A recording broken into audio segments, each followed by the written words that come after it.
La mañana de Juan Domingo. Bueno, estábamos en estos días asombrados de la capacidad de destrucción que tiene este gobierno y de la forma que elige para transmitirle a la población esa capacidad, ¿no? Fíjense ustedes lo que ocurrió en el Día Internacional de la Mujer. Aparece la hermana del presidente que pasó de tarotista a secretaria general, jefa y no sé cuántas otras cosas más, con un sueldo multimillonario que no le pagan nadie más que los argentinos en su conjunto, y aparece para desnombrar lo que era el Salón de las Mujeres de la Casa Rosada, ¿no?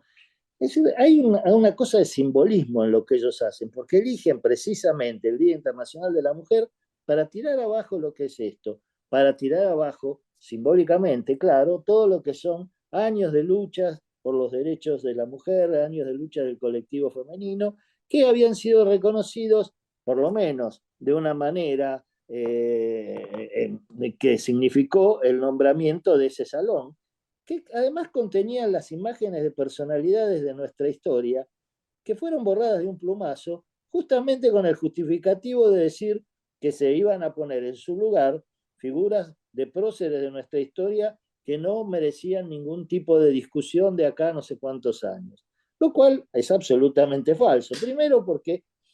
de los que se eligió poner, el momento en que eligen mostrar es cuando bajan el cuadro de Juana Zurduy. Claro, uno se pregunta, ¿cuál es la idea que tienen ellos de nuestra historia y de nuestros próceres y del rol de las mujeres en las luchas por la liberación y la conquista de derechos? Porque si hay un personaje emblemático de las luchas de las mujeres relacionadas con la lucha por la independencia nacional en aquellos años de principios del siglo XIX, es la de Juana Zurduy, ¿no? Bueno, ellos eligieron mostrar cómo sacaban el retrato de Juana Zurduy y ponían en su lugar otros retratos como Mitre, Roca, Sarmiento, todos los dioses de ese panteón neoliberal que tanto daño nos está haciendo y que sí son personajes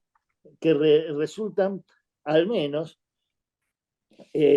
por lo menos de discusión permanente en lo que hace a su actuación política, a su actuación en la historia nacional. Y terminan además con un solo personaje del siglo XX, que también es una situación especial, que es la figura de Carlos Saúl Menem. Si lo que se quería era reconquistar alguna de las figuras de los presidentes de la democracia, por supuesto que eligieron tal vez el más controvertido, o uno de los más controvertidos, junto con Fernando de la Rúa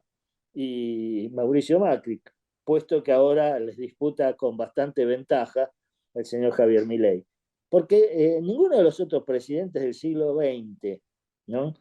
figuraron allí. No figuró Hipólito Yrigoyen, el primer presidente elegido por el voto secreto, universal y obligatorio, aunque haya sido solamente de los varones. No figuró Juan Perón, elegido primero con el voto mayoritario y después también con el voto de las mujeres. No figuraron ninguno de los otros presidentes. De ese siglo no figuró Raúl Alfonsín, el primer presidente después de la vuelta de la democracia. Y entonces esto es claramente una mirada sesgada, presentada bajo el disfraz de que lo que se busca es evitar las miradas cejadas. Es decir, es una cosa que ellos manejan bastante bien y que tiene engañada a gran parte de nuestra población, merced a la inestimable colaboración que le prestan los medios masivos de comunicación, sobre todo ese engendro que se armó a partir de La Nación y de Clarín, no solo en los medios gráficos, sino en los medios audiovisuales, ¿no?, donde se reproducen todas estas cosas.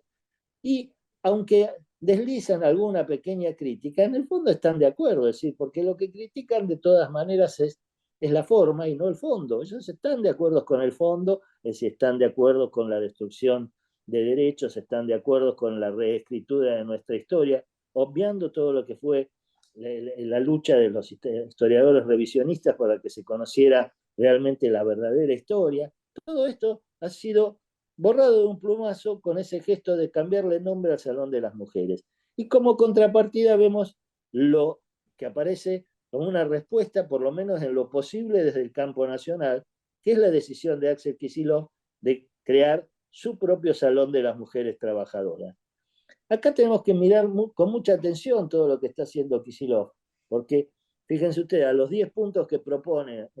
para el supuesto pacto de mayo, que no es ningún pacto, porque es una extorsión a los gobernadores, diciéndole, primero me firman esto y después hacemos este pacto, que además es lo que yo propongo y lo que ustedes quieran no nos interesa en lo más mínimo, ¿no? Contra eso, Kicillof propone sus medidas, su programa de actuación, con el cual uno puede estar de acuerdo o no, pero que es una propuesta que debería debatirse por lo menos. Ni siquiera, por supuesto, del gobierno hay una mínima intención. Y después también esta decisión de crear el Salón de las Mujeres, esta idea de operar como una especie de visión especular para un espejo roto, ¿no? Por un lado, la destrucción que proponen Milei y sus seguidores, sus aliados, sus socios en esta aventura anarcocapitalista, como él la llama, y por el otro lado, la resistencia desde uno de los gobernadores del campo nacional y popular. Hace tiempo que venimos hablando de la necesidad de empezar